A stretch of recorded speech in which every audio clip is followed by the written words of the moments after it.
एक आदमी चौक पर दुकान खोला।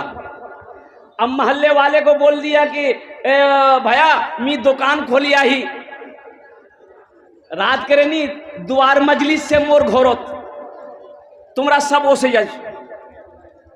अब शाम के टाइम में मगरब के बाद अब वो सारे लोग उसके घर पहुंच गए। तो उनसे बोला कि मियाँ किसेर दुकान खोल लो। बोला खोले दिया ही। बोले दुआ करबो तो मौली साहब बोला लो।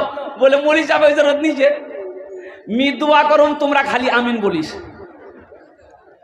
मी दुआ करूं, अच्छा बंगाली आप लोग समझ पाते हैं?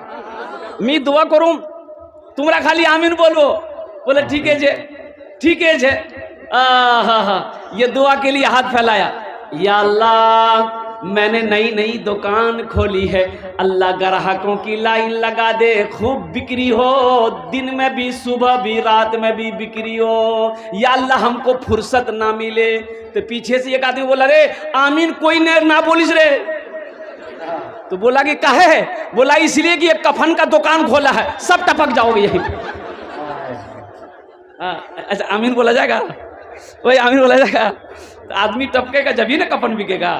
कुर्बान जाओ, एखाने जेटाई दुआ होबे कबूल होबे, जेटाई दुआ होबे मकबूल हो।